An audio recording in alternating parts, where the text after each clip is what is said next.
안녕하세요. 저는 60대 여성으로 남편과 사별한 뒤 아들을 혼자 키웠습니다. 남부럽지 않게는 아니지만 열심히 일하며 바른 사람으로 클 수 있도록 노력하며 살았습니다. 제가 이렇게 사연을 보내게 된 이유는 다름 아닌 제 사돈이 될 뻔했던 집안을 얘기하고 싶어서입니다. 돈 좀 있다고 사람을 무시하고 많이 배우지 못했다고 또 무시하고 저는 사람이 사람을 무시하는 것은 절대 용납할 수 없는 일이라 생각하는 사람입니다. 아무리 잘난 사람이라도 다른 사람을 무시하고 평가하는 것은 맞는 행동이 아니니까요. 오히려 많이 배운 사람일수록 그 인성까지 훌륭한 사람이 되어야 한다고 생각합니다. 저는 아들이 어렸을 때 남편을 사고로 잃었습니다. 그때 아들 나이가 5살이었는데 그러다 보니 지금 제 아들은 아버지가 어떤 사람이었는지 잘 기억하지 못합니다. 먼저 세상을 뜬 제 남편은 저에게 한없이 자상했고 저희 둘 다 많이 배우지는 못했지만 남한테 부끄럽지 않게 살았습니다. 아주 작은 월세방을 시작으로 열심히 돈을 모아 내 집 마련까지 했으니 얼마나 열심히 살았는지 아시겠죠? 그리고 소중한 자식도 품에 안았는데 크는 모습을 다 보지 못하고 그렇게 떠나버렸습니다. 저는 슬퍼할 겨를도 없이 당장 일을 시작해야 했는데 그렇게 하게 된 일이 가정부 일이었습니다. 공장에도 나가보고 집에서 부업도 해봤지만 요리하고 청소하는 일이 좀 더 수월하기도 했고 그 당시 월급도 많이 받는 편이라 계속하게 되었습니다. 아들은 제가 일을 하며 지내느라 친정에서 시간을 많이 보냈는데 너무나도 감사하게 공부도 잘하고 착하고 바르게 컸습니다.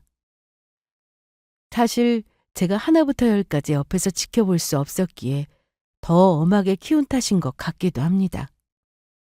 친구들에게 함부로 말하거나 행동하지 말고 학교에서는 선생님 말씀 잘 들어야 하고 어른들 보면 인사는 꼭 해야 한다는 말을 입에 달고 살았죠.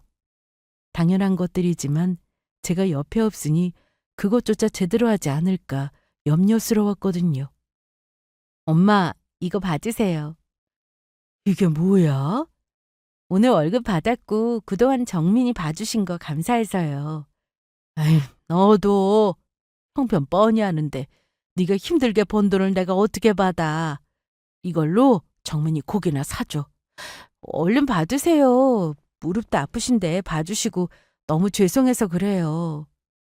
저는 월급을 받으면 친정에 조금씩이라도 드렸습니다.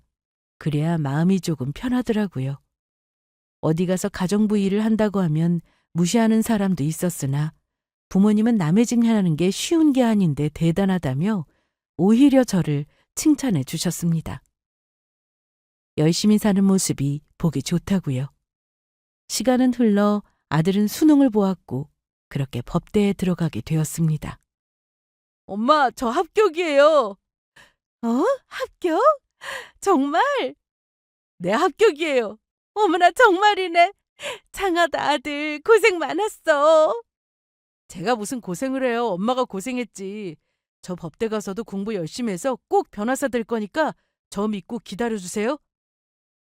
그래, 열심히 해봐.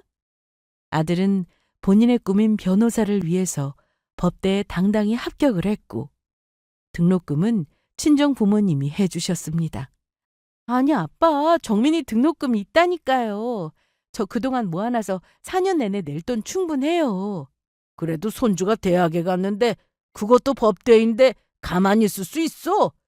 싫어요. 한두 푼도 아니고. 어이 참, 누굴 닮아 이렇게 고집이 세. 받아도 너 주는 거 아니고 우리 손주 주는 거야. 대학 등록금이 적은 돈이 아니기에 끝까지 안 받겠다고 했으나 친정에서는 어떻게든 주고 싶어 하셨습니다. 다행히 아들은 첫 등록금을 내고 난 뒤 계속해서 장학금을 받았고 좋은 성적으로 졸업도 했습니다. 그리고 변호사 시험도 합격해서 꿈에 그리던 변호사가 되었죠. 주변에서 제 친구들을 잘 알던 지인들은 집안의 경사라며 함께 축하해 주었습니다. 엄마, 이제 일 그만두세요. 제가 돈도 버니까 생활비 드릴게요. 나 괜찮아. 엄마가 이제는 돈도 많이 모아놨고 그냥 하고 싶어서 하는 거야. 그래도 남의 집에 가서 일하는 게 보통 힘든 일이 아닌데 그만두세요. 전처럼 종일 일하다 오는 것도 아니고 낮에 잠깐씩 다니는 거 괜찮아. 그리고 너도 나중에 결혼해서 자식 낳아봐라. 자식이 벌어온 돈 함부로 쓸 수 있는지? 아들은 변호사로 일하면서 저에게 일을 그만두라는 말을 참 많이 했습니다. 처음에는 저도 많이 양보해서 낮에만 짧게 일하는 것으로 바꾸었고 그 이후에는 일주일에 3번 정도 나가는 것으로 바꿨습니다. 아들, 오늘 늦어? 네, 엄마, 오늘 일도 좀 남았고 친구들하고 약속도 있어서 늦을 거예요. 저 기다리지 마시고 먼저 저녁 드세요. 그래, 알았어. 너무 무리하지 말고. 네! 아들은 변호사가 된 이후로 바쁘게 지냈습니다. 처음에는 선배와 함께 변호사 사무실을 차리겠다고 했는데 그게 잘 안 됐는지 법률사무소로 들어가서 일하며 지냈습니다. 사건을 맡으면 늦게 퇴근하는 것은 물론이고 야근하는 날도 많았습니다. 그래서 안쓰러운 마음에 보약도 지어주고 바쁜데 방해가 될 것 같아서 전화도 잘 걸지 못했습니다. 하지만 아들은 저에게 문자 정도는 남겼습니다. 그러니 저도 안심하고 생활할 수 있었죠. 저도 어릴 때는 몰랐는데 자식을 키워보니 다 큰 성인이라도 제 눈에는 여전히 아이처럼 보이더라고요.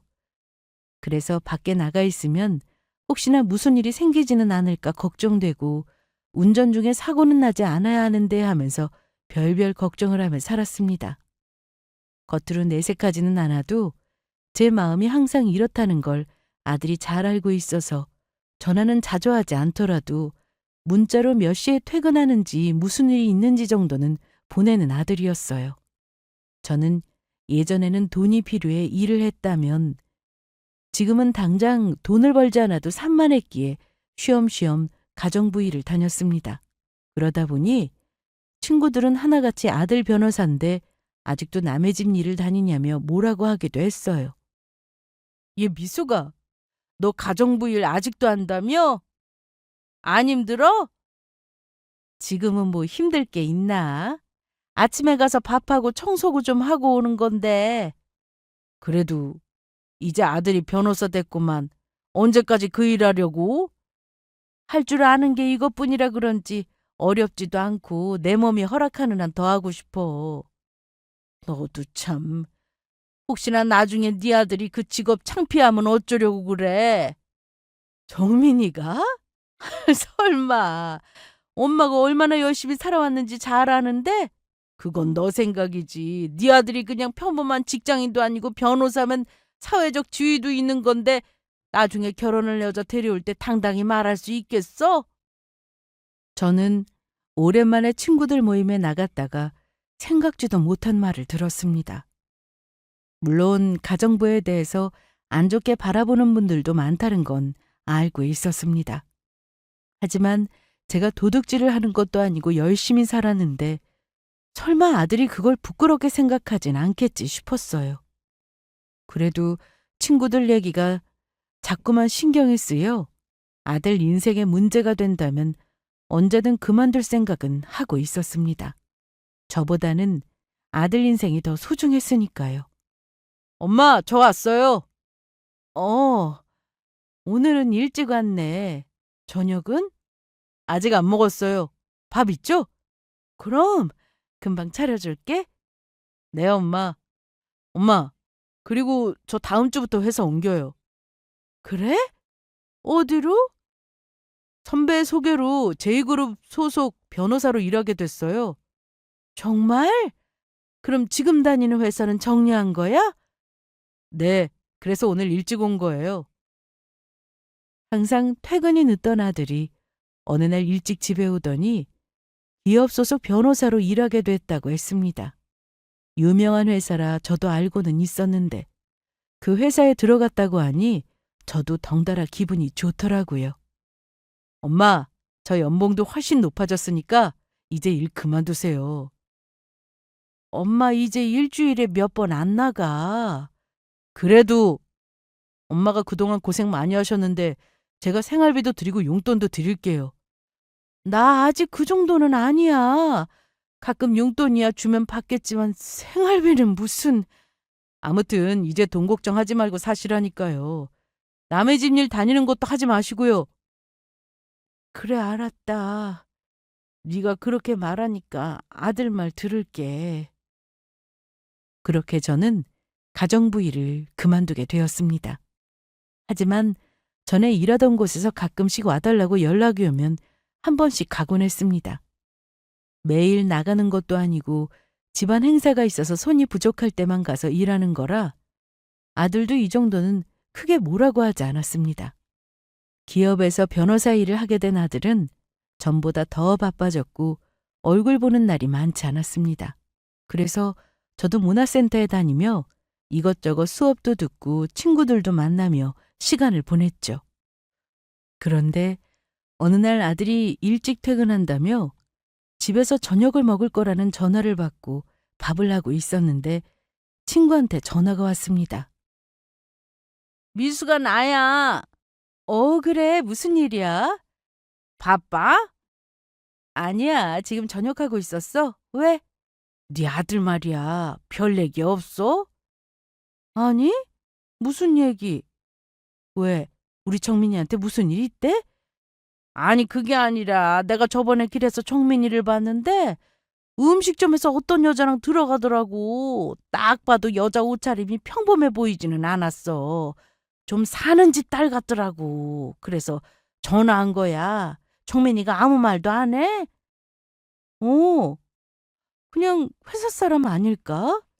글쎄 아니라니까. 내가 그 정도 보는 눈도 없을까. 되게 다정했어. 그래? 우리 아들 왔나 보다. 내가 기회 봐서 물어볼게. 그만 끊자. 그래 알았다. 연락 줘. 그러고 보니 아들 나이가 벌써 30이 넘어서 만나는 사람이 있는 게 당연했습니다. 하지만 저는 물어보지 않았어요. 때가 되면 알아서 말해주겠지 싶었거든요. 일찍 퇴근한 아들은 제 예상대로 별 얘기 없이 저녁만 먹었고 저는 궁금하긴 했으나 아무 말 하지 않았습니다. 그런데 한 보름 정도 지났을까요? 제가 궁금해하던 그 얘기를 아들이 먼저 꺼냈습니다. 엄마, 저 드릴 말씀이 있는데. 뭔데? 저 만나고 있는 여자가 있는데 결혼까지 생각하고 있어요. 정말? 어떤 사람인지 궁금한데. 그런데 아들의 얘기를 들어보니 집안 차이가 너무 심하게 나는 것 같았습니다. 그래서 걱정부터 앞섰죠. 정민아, 너도 알겠지만 우리 집이 좀 엄마. 저 그 집 사위 되면은 지금보다 돈 많이 벌 거예요. 정민아, 돈은 지금 버는 것도 충분해. 얼마나 더 큰 돈을 벌려고 그래?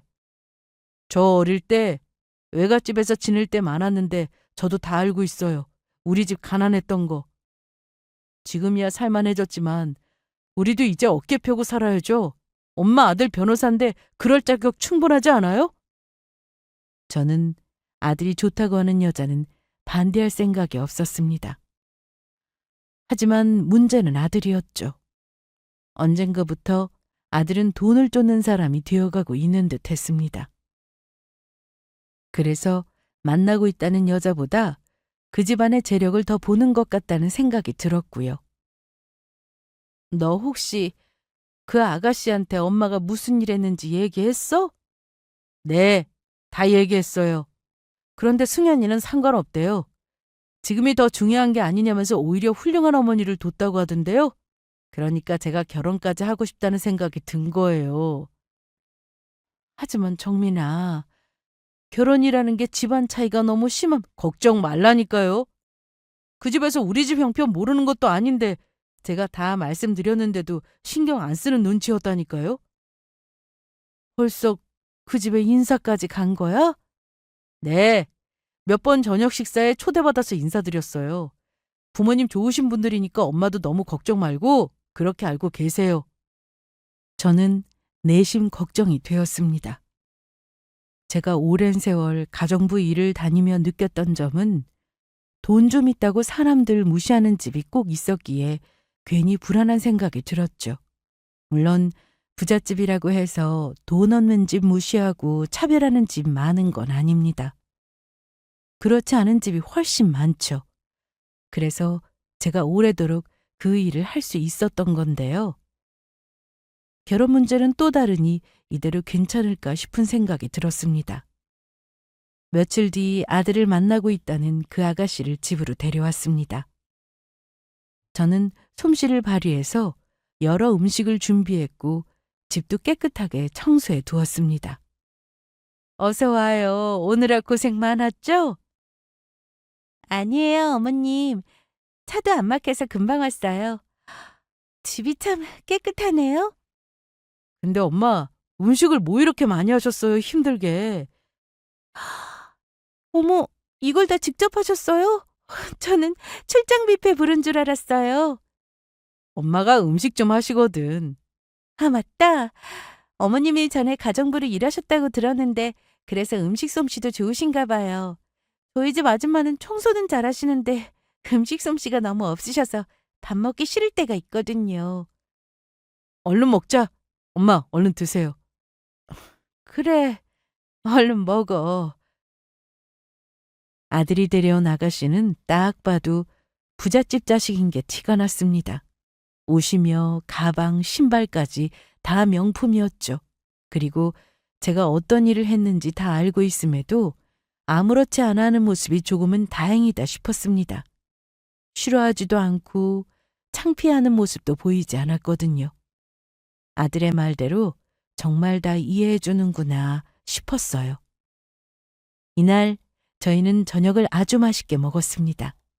특히 그 아가씨는 제가 해준 음식이 다 맛있다며 밥을 깨끗이 비웠습니다. 엄마, 오늘 음식하느라 고생 많았지? 고생은 뭐? 엄마가 항상 하는 일인데 잘 데려다 주고 왔어? 응. 집에 들어가는 것까지 보고 왔어. 왔다 갔다 피곤할 텐데 너도 그만 들어가서 쉬어. 설거지 남은 거 제가 할게요. 이리 주세요. 무슨 소리? 내일 출근해야 하는데 가서 씻고 자. 그릇도 몇 개 안 남았어. 아들은 종종 집안일을 도와주곤 했는데 유독 피곤해 보이는 날은 제가 일부러 하지 못하게 했습니다. 혹시나 출근해서 일에 지장이 생길까 봐서요. 회사에서 변호사로 일하려면 작은 실수도 하면 안 되니 저는 항상 긴장하며 살았습니다. 아들의 여자친구가 집에 다녀간 뒤로 저는 아들 편에 음식을 싸서 보내곤 했는데요. 아들의 부탁 때문이었죠. 엄마, 그때 먹었던 음식 좀 내일 싸줄 수 있어요? 점심 때 먹으려고? 그건 아니고 승현이 갖다 주려고요. 그날 우리 집에서 저녁 먹고 엄마가 해준 음식이 자꾸만 생각난다고 하더라고요. 그래? 그럼 한번 더 초대해야겠네. 그래도 되는데 내가 시간 내기가 힘들고 하니까 엄마가 좀 싸주세요. 알았어. 아침에 싸줄 테니까 그만 쉬어.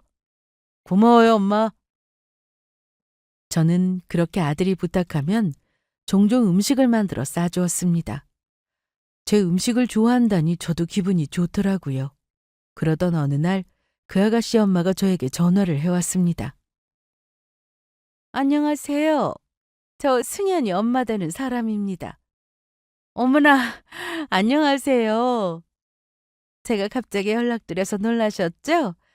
번호는 오서방, 아니, 정민이한테 물어봤습니다. 네. 저희 집에서는 정민이가 이미 사위나 다름없어서 편하게 오서방이라고 부르고 있어요. 애들이 결혼 생각하면 만나고 있는 것 같은데 저희도 한번 만나야 하지 않을까요, 사돈? 사돈이요? 어차피 결혼하면 사돈이 되는 거니까 그렇게 부릅시다. 언제 시간 되세요? 갑자기 전화가 와서 놀랐지만 아들이 곧 결혼도 할 거라 만나는 게 맞다고 생각이 들었습니다. 며칠 뒤 저는 약속 장소로 갔고 첫 만남은 나쁘지 않았습니다. 오시는데 어렵진 않으셨어요? 네, 한 번에 찾아왔습니다. 정민이가 정말 성격도 좋고 잘생기고 거기다 똑똑하기까지 승현 아빠가 정민이를 아주 좋아해요. 다행이네요. 좋게 봐주신다니. 얘기 들으셨죠? 둘이 결혼하면 남편 회사에서 정민이가 근무하게 될 건데 못 들으셨어요? 아들이 바빠서 퇴근이 늦다 보니 얘기를 나누다 보니 아들한테 좀 서운하긴 했습니다. 저한테는 항상 일 때문에 늦는다고 해서 그런 줄로만 알고 있었는데 그게 아니었더라고요. 여자친구네 집에는 자주 찾아간 모양이었습니다. 그런데 사돈, 제가 듣기로는 음식 솜씨가 좋으시다고. 그래서 승현이가 사돈 음식을 참 좋아해요. 아, 아닙니다. 섭실할 것도 없어요. 정민이 통해 들었는데 전에 가정부로 일하셨다고. 네, 그 일에서 열심히 아들 키우며 살았습니다. 대단하세요. 이날 저는 예비사돈과 참 많은 얘기를 나눴습니다.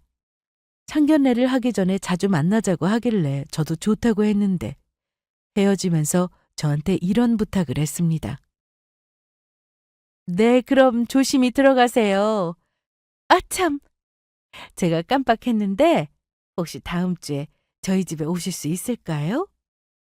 무슨 일로? 저 다른 건 아니고 오셔서 음식 좀 해주실 수 있을까 해서요. 승현이가 너무 좋아해서 말이죠. 아, 그런 거라면 제가 아들 편에 음식 좀 해서 보내드릴게요. 아, 그러지 마시고 오셔서 만들어주시면 안 될까요? 재료는 제가 다 준비해 놓을게요. 오신 김에 차도 한잔하고 저희 집도 보시고 그럼 좋잖아요? 저는 거절할 이유도 없고 어차피 아들이 결혼하면 며느리가 될 사람이니 제 손으로 음식해 주는 게 나쁠 건 없다고 생각했습니다. 그래서 흔쾌히 응했고 약속한 날에 예비 사돈 댁에 방문했습니다. 도착해 보니 집이 생각보다 훨씬 컸습니다. 그동안 이런 부잣집으로 일을 다녀서 내부 구조에 익숙한 저였지만 그래도 일을 하기 위해 온 것이 아니라서 그런지 더 긴장이 됐습니다. 와주셔서 감사해요. 그런데 음식 재료가 상당히 많네요. 그냥 넉넉히 준비해 뒀어요. 저는 그렇게 음식을 만들기 시작했습니다. 자주 하던 일이라 어렵지 않게 금방 만들었죠. 어머, 솜씨가 정말 보통이 아니시네요. 가정부 일하신 티가 나요. 저희 집 아줌마는 어쩜 그렇게 음식을 못하는지. 제가 진작에 사돈을 알았더라면 우리 집에서 일하셨을 수도 있었을 텐데. 그런데 페이는 얼마나 받고 일하셨어요? 네? 어머, 제가 질문이 좀 무례했네요. 저는 그냥 궁금해서. 저희 아줌마는 음식도 못하면서 돈을 많이 받아가거든요. 저는 순간 기분이 좀 나쁘긴 했으나 그냥 넘어갔습니다. 이 자리에서 화를 낼 수도 없었고 아들만 생각하면 제가 기분이 나쁜 것쯤이야 참고 넘겨야 한다고 생각했기 때문입니다. 그렇게 음식을 다 만들고 나서 이제 집에 가려는데 손님들이 왔습니다. 저 음식은 다 해서 저 위에 올려두었고요. 손님도 많이 오셨는데 저는 그만 가보겠습니다. 사돈! 죄송하지만 조금만 더 있다가 가시면 안 될까요? 실은 오늘 친구들 모임을 저희 집에서 하게 됐는데 사돈 음식을 대접하고 싶어서요. 그래서 재료도 많이 사둔 거였어요. 오신 김에 몇 가지 더 만들어주세요. 네?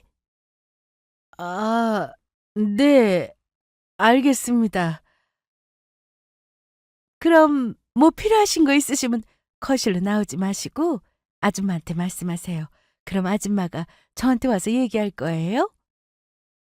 알고 보니 자기 딸한테 음식을 해주고 싶다는 말은 핑계였고 이날 본인 친구들에게 대접할 음식이 필요했던 거였습니다. 보통은 음식을 따로 주문하거나 할 텐데 그래도 제가 음식 맛이 좋으니 저에게 부탁했나 보다 좋게 생각하기로 했습니다. 사돈이 될 집에서 음식을 하고 있으니 뭔가 모양새는 별로 좋지 않았으나 그래도 좋은 마음으로 만들었습니다. 아침에 와서 내내 음식만 하다 보니 시간이 오후 5시가 훌쩍 넘었길래 그만 집에 가야겠다 싶었어요. 그래서 거실로 가서 인사를 하려는데 어머, 잠시만 이쪽으로. 아니, 제가 아까 그렇게 부탁을 드렸는데 하실 얘기가 있으시면 아줌마한테 대신 하시라고요. 그게 아니라 저 음식도 다 했고 시간도 늦어서 이만 가보려고 합니다. 아, 그러셨어요? 그럼 저 이거 받으세요. 이게 뭐예요? 돈 조금 넣었어요. 오셔서 고생도 하셨고 잘 아시겠지만 여기서 택시도 잘 안 잡혀요. 한참 내려가야 도로가 나와서 택시 불러서 타고 가세요. 아닙니다. 저 오늘 좋은 마음으로 음식하러 온 거고 돈 받고 일하러 온 거 아니에요. 아니, 무슨 말씀을 그렇게 하세요. 이건 제 성의예요. 괜찮습니다. 음, 네, 그러세요 그럼. 나가는 문은 어딘지 아시죠? 네, 그럼 가보겠습니다. 저는 상당히 불쾌했습니다. 말로는 계속 사돈이라 부르면서 정작 저를 대하는 태도는 그저 집안일을 해주는 가정부 그 이상도 이하도 아니었죠. 더 기분이 나빴던 것은 제가 신발을 신고 현관문을 나서려는데 저 안쪽에서 이런 말이 들리더라고요. 어머, 음식 너무 맛있다. 어느 뷔페를 불렀어? 나도 나중에 여기서 하게. 뷔페는 무슨. 우리 아줌마가 한 거야. 음식 많으니까 갈 때 싸가지고 가든가. 거실로 나오지도 못하게 하고 친구들한테 제가 한 요리를 가정부가 한 거라고 하는 걸 보면 제가 창피했던 것 같습니다. 사실 집안 차이가 많이 나긴 했어요. 아들의 여자친구 집은 사업을 하는 집이라 집도 좋았고 돈도 많은 집이었죠. 직접 가서 보니 그 재력을 느낄 수 있었어요. 하지만 아들은 그런 건 아무 상관없다면서 꼭 결혼할 거라고 했죠. 무엇보다 그 아가씨를 너무 좋아하는 것도 있었지만 그 집안 배경에 푹 빠진 듯 보였습니다. 제가 아무리 많이 배우지 못하고 아는 게 없다 하더라도 산 세월이 있는데 사람을 보면 어떤 생각을 하는지 정도는 압니다. 더군다나 제가 낳은 자식인데 아들이 무슨 생각으로 결혼을 하려고 하는지 그걸 모르겠어요? 하지만 본인이 좋아하는 사람이라고 하니 반대를 할 수는 없었습니다. 그 집에서 제 아들을 많이 좋아하고 아끼는 건 맞았으니까요. 그러니 저만 참는다면 아들은 행복하게 잘 살 거라고 생각했던 것 같습니다. 그날 이후로 저는 종종 예비 사돈 집으로 가서 음식을 했고 밖에서 따로 만나 식사를 하는 날도 많았습니다. 자식들 결혼 준비 때문에 만나자고 자주 연락이 왔죠. 네? 데리고 사신다고요? 네. 제가 딸 하나만 낳아서 결혼시키면 집이 너무 텅 비잖아요? 적적해서 어떻게 살아요. 그래서 한 2년 정도는 같이 살다가 상황 봐서 분가시키려고 합니다. 애들 살 집은 걱정 마세요. 저희 쪽에서 집도 해줄 거고 정민이 탈 차도 뽑아줄 겁니다. 그건 너무 과한데 집 얻는데 저도 보탤 수 있습니다. 어느 정도 집을 생각하시는 거예요? 둘이 살 집이니 30평대 아파트면 괜찮지 않을까요? 무슨 말씀이세요? 30평대에서 어떻게 살아요? 좁아서. 정민이는 여태 그런 환경에서 살았으니 괜찮겠지만 승현이 입장도 생각해 주셔야죠. 저희는 빌라 생각하고 있어요. 한남동에 제가 봐둔 집이 있거든요. 암튼 사돈은 신경 쓰지 않으셔도 됩니다. 그래도 기본은 해야죠. 괜찮다니까요? 솔직히 제가 원하는 대로 다 해오실 수는 없잖아요. 괜히 돈만 버리지 마시고 그 돈 아꼈다가 노후에 보태세요. 차식겠다. 얼른 드세요. 예비사돈을 만나고 오는 날은 기분이 좋지 않았습니다. 대화를 할 때마다 저를 무시하는 게 느껴졌거든요. 제가 아무리 고급으로 결혼 준비를 한다 해도 예비사도는 성에 안 찰 거라는 걸 잘 알고 있었습니다. 하지만 말이라도 저렇게 하면 안 되는 건데 이 결혼을 정말 하는 게 맞나 하는 생각까지 들게 되었죠. 하지만 제가 하는 결혼도 아니고 아들이 원하고 있으니 섣불리 결혼을 해라 마라 할 수는 없었습니다. 며칠 뒤 저는 아들과도 결혼에 대해서 얘기를 했습니다. 뭐라고? 이사 가야 할 수도 있다고? 엄마도 좋지 않아요? 내가 말했잖아. 우리도 이제 어깨 쫙 펴고 살 수 있을 거라고. 그건 싫다. 난 이 집이 좋고 편해. 너 결혼해서 나가면 나 혼자 이 큰 집에서 살 텐데 뭐하러 집을 받아? 장인어른이 해주고 싶으시대요. 그리고 좀 사는 집은 아파트에서 안 살아요. 엄마도 아시잖아요. 고급 주택 빌라 이런 곳에서 사는 거. 글쎄 난 그런 집 필요 없다니까. 그리고 너 결혼하면 다 같이 살 거라고 하던데 괜찮겠어? 네. 장인어른이 정말 잘해주세요. 그리고 제가 그 집 사위 되면 장인어른 회사에서 변호사로 일할 거니까 훨씬 편하죠 뭐. 제 입장에서는 그렇게 간단한 문제는 아니었습니다. 물론 제가 몇 번이나 봤다고 예비 사돈을 평가할 수 있겠습니까? 하지만 아들이 사돈댁으로 들어가 살면 다시 나와서 살 수 있을지 정확하지 않았고 또 회사까지 사돈네 회사에서 일한다고 하니 이게 또 마냥 좋을 일은 아니라 생각이 들었습니다.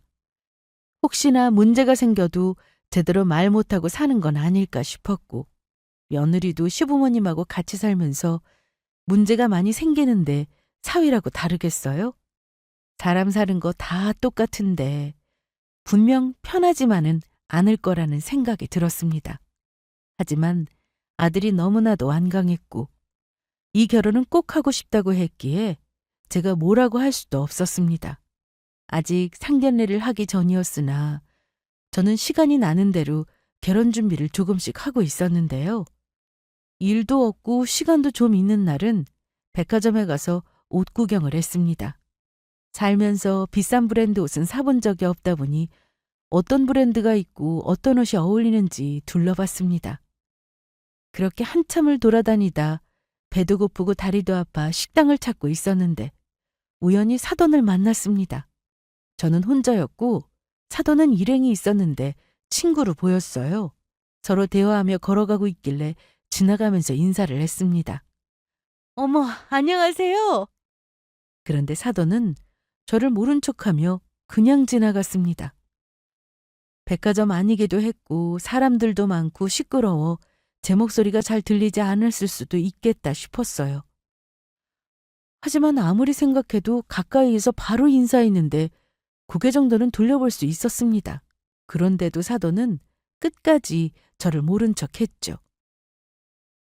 그래서 저는 음식점으로 계속 걸어가던 중이었는데 뒤에서 누군가 저를 부르더라고요.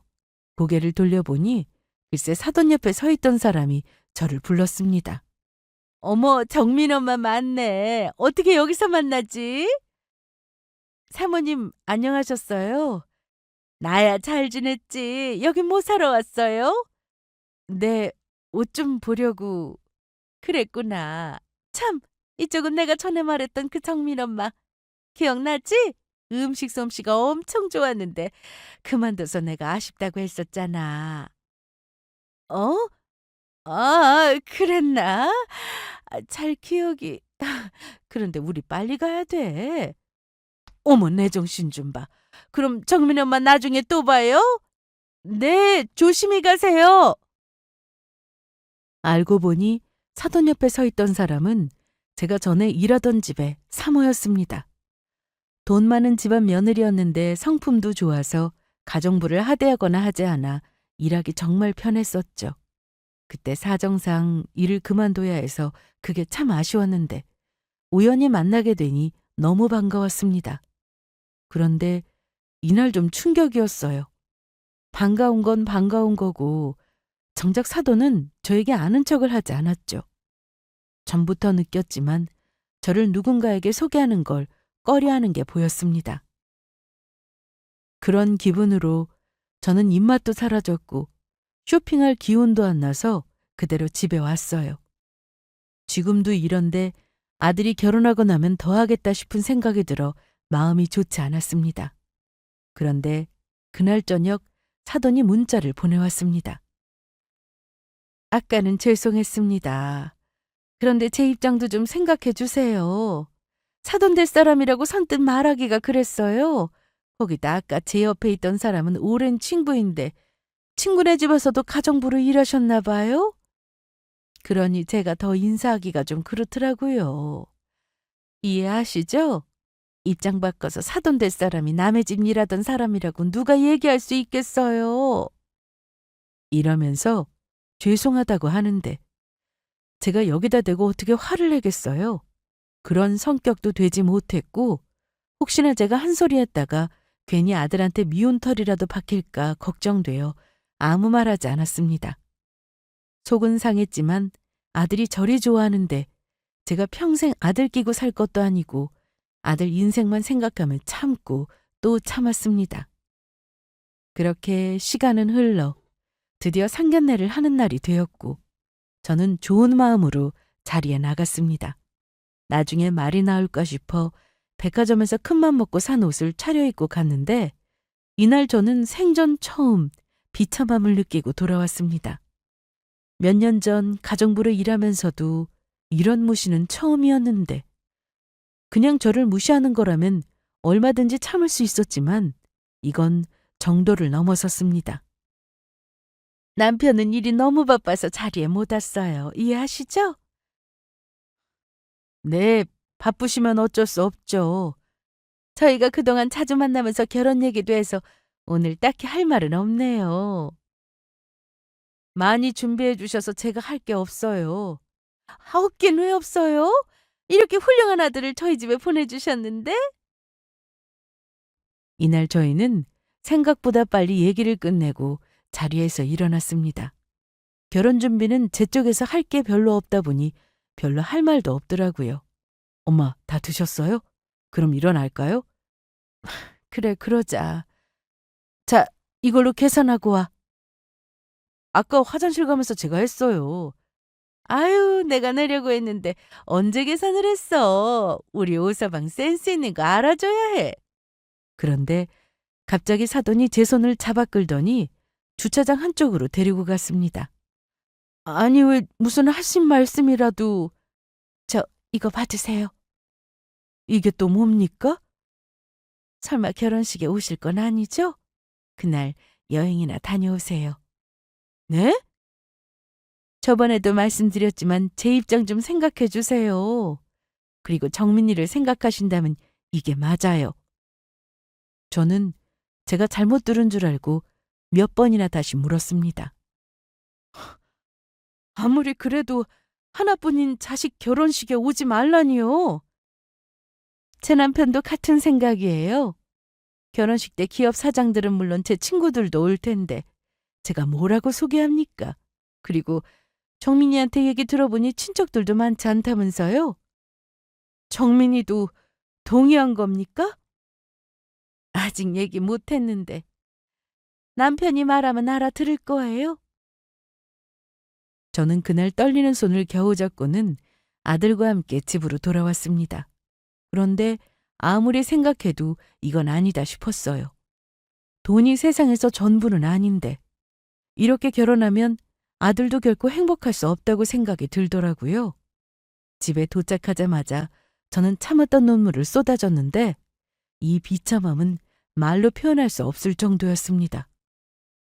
엄마, 왜 그래? 왜 울어? 어? 정민아, 너 이 결혼 꼭 해야겠어? 어? 왜 그래? 내가 승현이 얼마나 좋아하는지 알면서. 정말 승현이 하나만 보고 결혼 결심한 거야? 아니면 엄마, 결혼하면 우리 다 행복해질 거야. 그러니까 이제 그런 말 하지 마세요. 저는 눈물이 멈추지 않아 탁자 위에 봉투를 올려놓고는 화장실로 갔습니다. 한참을 울고 나서야 겨우 진정이 되었으나 여전히 마음이 아팠습니다. 그런데 밖에서 아들이 저를 급하게 불렀습니다. 엄마, 엄마! 왜? 왜 그래? 이거 뭐예요? 아, 그거. 아까 장모님이 엄마한테 뭐 주던데 그거예요? 그거 맞죠? 그런데 여기 비행기 탑승 날짜가 왜 결혼식 날인 거예요? 그 봉투 안에는 결혼식 당일 해외로 가는 항공권 예매 내역이 들어 있었습니다. 호텔 숙박권까지 함께요. 그걸 본 아들이 다그치듯 물어보길래 저는 한참은 말을 잇지 못하다가 결국 다 말했습니다. 뭐라고요? 아니 결혼식에 엄마가 안 오면 누가 오는데 내가 고아야? 그래서 나도 그건 안 되겠다고 했는데 자기 입장도 생각해달라면서 그런데 나 모르게 항공권을 예약할 수 있는 거니? 그게 전에 장모님이 엄마 여권에 나온 영문 이름을 물어보셨어요. 생년월일하고. 나중에 여행 보내드리고 싶은데 직접 물어보면 안 알려주실 것 같다고 해서 내가 알려드렸거든요. 그런데 이런 목적으로 항공권을 알아볼 줄은 몰랐어요. 네 생각이 중요해. 이래도 네가 이 결혼을 꼭 해야겠다 싶으면 내가 참을게. 참다니, 엄마, 이건 아니지. 난 엄마 창피하게 생각한 적 한 번도 없어요. 그거 몰라요? 그래서 승현이한테도 장인어른 장모님한테도 엄마가 전에 무슨 일 하셨고 나를 어떻게 키우셨는지 다 말씀드렸다고요. 내가 엄마 창피했으면 그랬겠어요? 알지. 내가 그걸 왜 몰라. 그런데 그때 문자가 한 통 왔습니다. 아들의 여자친구였죠. 저 어머님, 아까 저희 엄마가 얘기했다고 했는데 결혼식 날 정말 안 오시는 거 맞죠? 혹시나 해서 다시 확인차 연락드렸습니다. 그럼 답장 주세요. 제가 문자를 확인하는데 아들도 옆에서 같이 봤습니다. 엄마, 승희 언니까지 엄마한테 이랬어요? 여태까지? 이리 줘. 잠깐만요. 그동안 엄마한테 뭐라고 했는지 봐야겠어요. 아들은 제 핸드폰을 가져가더니 그동안 주고받은 문자 내역을 모두 봤습니다. 실은 아들 여자친구도 저에게 무시하듯 말할 때가 많았는데 그 모든 사실을 아들이 알게 되었습니다. 엄마 죄송해요. 저는 엄마가 그동안 이런 무시받고 사시는 줄 몰랐어요. 엄마는 다 참을 수 있어. 너만 좋다면. 그럼 내가 행복해요? 이건 아니지. 결혼식에 엄마를 부르지 말라니.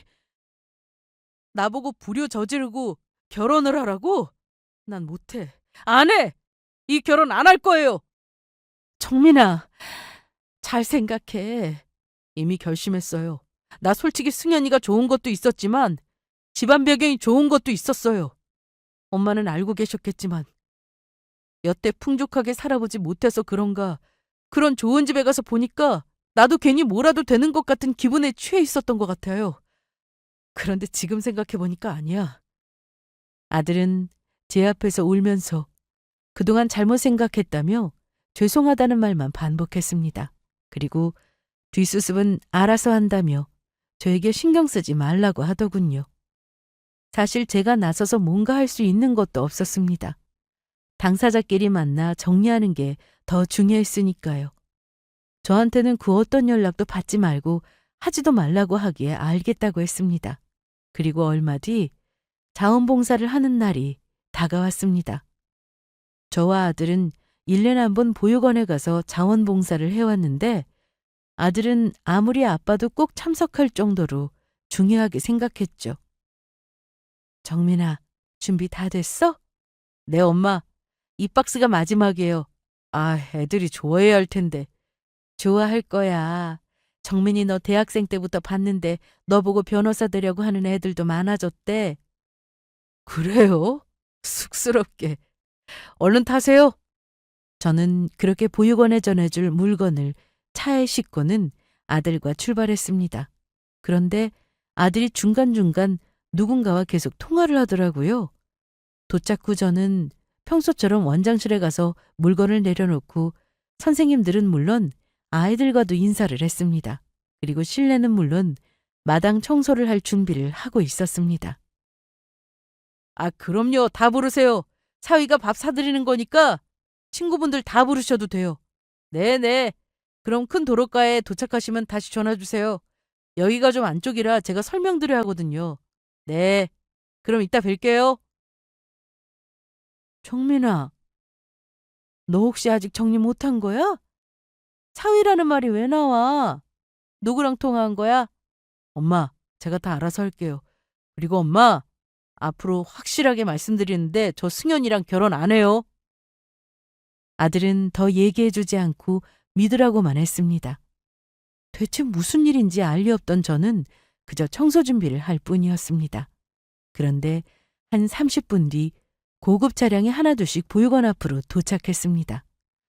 도대체 누군가 싶었는데 보니까 아들 여자친구였습니다. 분명 헤어졌다고 했는데 보육원에 나타난 걸 보고는 아직 정리를 못했구나 싶었어요. 더 황당한 건 그 옆에 사돈될 뻔했던 사람도 있었고 친구들도 여럿 있었습니다. 오빠, 여기 고아원 아냐? 밥 사준다고 해서 왔는데 이게 뭐야? 어서 와. 여기 이따가 맛있는 밥 먹을 거야. 아니, 좀 황당하네. 자네 무슨 일을 이렇게 해? 내 친구들도 부르라고 해서 다 같이 왔는데. 안녕하세요. 저는 오정민이라고 합니다. 승현이 남자친구고요. 오늘 여기까지 오시라고 한 건 좋은 일은 같이 하면 좋을 것 같아서요. 여기는 제가 저희 어머니하고 매년 봉사활동을 하러 오는 곳인데 이렇게 오셨으니 다 같이 청소도 하시고 보육원 아이들하고 좋은 시간 보내고 가시면 어떨까 싶은데. 저도 전혀 모르는 상황이라 아무 말 못하고 가만히 서 있었는데 그때 사돈의 친구로 보이는 한 사람이 하겠다고 나섰습니다. 좀 당황스럽기는 하지만 좋네. 나도 오래 가기 전에는 좋은 일 해야지. 뭐부터 할까? 그럼 나도 같이 하자. 우리 남편 회사에서는 매년 후원도 하는데 나도 해야겠다. 그러자 친구분들은 청소를 하기 시작했습니다. 하지만 아들의 여자친구 그리고 사돈은 아무것도 하지 않고 가만히 서 있었습니다. 표정은 굳은 채로요. 저를 보고 아는 척도 안 하는 두 사람이었기에 저 역시 인사도 안 하고 하던 일을 계속했습니다. 아들도 두 사람에게 더 이상 권하지 않았고 마당에 세워둔 채 일을 했습니다. 이보게 오서방, 잠깐 나 좀 보게. 여기서 말씀하세요. 여긴 좀 보는 눈도 많고. 그런데 그때 아들이 저를 잡아 끌더니 여러분, 제가 정신이 없어서 인사를 못 드렸어요. 여기는 저희 어머니예요. 저랑 매년 여기 와서 봉사하고 있어요. 그리고 저희 어머니는 평생 가정부 일하면서 저를 키워주셨고요. 어머, 너 변호사 사위 본다고 그렇게 자랑하더니 엄마가 가정부였어? 그러고 보니 저번에 너네 집에서 본 적이 있네. 어머나, 너 어쩜 사돈 될 사람을 너희 집에서 음식을 하게 만드니? 어디 봐. 정말이네. 그때 그 아줌마 맞네. 너 우리한테 일하는 아줌마라고 하지 않았어? 어머나 세상에. 아들의 말에 주변은 웅성거리기 시작했고 아들의 친구는 물론 그 엄마는 고개를 들지 못했습니다. 그런데 장모님 되실 분이 저희 엄마가 창피한지 결혼식에도 오지 말라고 합니다. 그래서 제가 여기서 파혼하려고 합니다. 어머나, 너 제정신이야? 남의 집 일하면서 아들을 변호사로 키워낸 훌륭한 분인데 그렇게 무시했단 말이야? 넌 친구도 아니야. 아유, 쪽팔려. 변호사 사위 본다고 그렇게 자랑질하더니 꼴 좋다. 너 아무리 그래도 사람 그렇게 무시하면 못 써. 저도 예상하지 못한 상황이라 어떻게 수습을 해야 하나 싶었는데 두 사람은 쪽팔렸는지 아무 말도 못하고 바로 차를 타고 가버렸습니다. 아들, 어쩌려고 일을 이렇게. 내가 조용히 끝낼 줄 알았어? 누구 좋으라고. 승현이나 그 엄마나 남의 눈에 의식하며 사는 사람들인데 저렇게 지인들 앞에서 망신을 당해봐야 정신 차리지. 소문도 금방 날 거고. 그래도 이렇게까지 할 필요는. 그동안 엄마가 무시당한 거에 비하면 아무것도 아니야. 아, 이렇게 하니까 조금은 속이 후련하다. 엄마, 내가 그동안 엄마한테 불효한 거 평생 잘하면서 할게요. 불효라니. 이렇게 바르게 커준 것만으로도 너무 감사한데. 이런 일이 벌어지는 동안 다행히 보육원 아이들은 식당에서 밥을 먹고 있던 중이라 보지 못했고 저와 아들은 보육원 선생님들과 청소하고 정리도 하고 돌아왔습니다. 아들이 저 때문에 원하지 않는 이별을 한 것 같아 마음이 좋지 않았는데 그게 아니었습니다. 아들도 뒤늦게 그게 진짜 사랑이 아님을 깨달았는지 생각보다 빨리 훌훌 털어버리더라고요. 제가 알게 된 건 전화 한 통 때문이었어요. 저 여보세요. 사돈. 이제 사돈 아닌데 그렇게 부르지 마시죠. 그래도 용건만 말씀하세요. 정민이가 제 전화를 안 받습니다. 승현이가 전화해도 마찬가지고요. 저희가 사과를 하면 다시 결혼할 생각이 있는지 물어보려고 왔는데 정민이는 이미 마음 정리한 것 같은데요. 저도 이런 전화 다시는 받고 싶지 않습니다. 그렇게 전화를 끊은 저는 그 집안과 더는 엮이고 싶지 않아 차단했습니다. 솔직히 대단하지도 않은 우리 집에 미련이 남을까 싶어 더는 연락이 오지 않겠지 싶었는데 전화를 안 받으니 집으로 찾아오기까지 했습니다. 저 사돈, 그렇게 부르지 마시라고요. 승현 아빠가 정민이를 회사 법무팀에 앉히려고 자리도 마련해 뒀고 아들처럼 생각하고 있었는데 마음 좀 돌려주시면 안 되겠어요? 애도 아니고 그건 본인이 알아서 하는 거겠죠. 그리고 이런 식으로 억지로 결혼시키면 애들이 행복하겠어요? 그럼 어쩝니까? 남편이 저렇게 난린데. 그럼 대신 전화하셔서 제가 그런 게 전부 다는 아니라고 말씀 좀 해주시면. 참나. 제가 왜요? 그러고 싶은 마음 없습니다. 승현이는 밥도 거부하고 있어요. 이제 저랑 상관없습니다. 다시는 오지 마세요. 또 오시면 그땐 제가 찾아가서 그동안 받은 수모 전부 얘기하겠습니다. 그러자 그 여자는 도망치듯 갔습니다. 사실 그때 받은 무시는 지금도 마음 한켠에 남아 있습니다. 그래도 아들이 돈만 쫓던 모습이 사라지고 잘 살고 있으니 다행이다 싶었습니다. 저는 그날 이후로 가끔 가정부일을 다녔는데 사돈이 될 뻔한 집의 얘기를 들었어요. 벌써 소문이 쫙 난 거죠. 정민 엄마 아들도 변호사랬지? 조심해. 그런 집에 아들 보냈다가 평생 노예처럼 일해야 할 수도 있어. 괜히 집 주고 차 주고 그래겠냐고. 그 얘기를 듣는데 피식 웃음이 나더군요. 그렇게 그 집안과 정리가 된 이후 아들은 몇 년 동안 일만 하며 살았는데 올해 초 아들이 좋은 짝을 만나 결혼을 했습니다. 부잣집은 아니지만 부모님 성품이 좋고 며느리 될 아이도 착하고 성실합니다. 무엇보다 제가 그동안 힘들게 아들을 키워온 것을 대단하게 생각하시는 분들이라 이렇게 좋은 집안을 만나려고 그런 일이 있었나 보다 생각하고 있습니다. 제 사연 들으시고는 바보처럼 참기만 했다고 뭐라고 하실 분들도 계시겠지만 저한테는 아들 인생이 너무나 중요했기에 그랬습니다.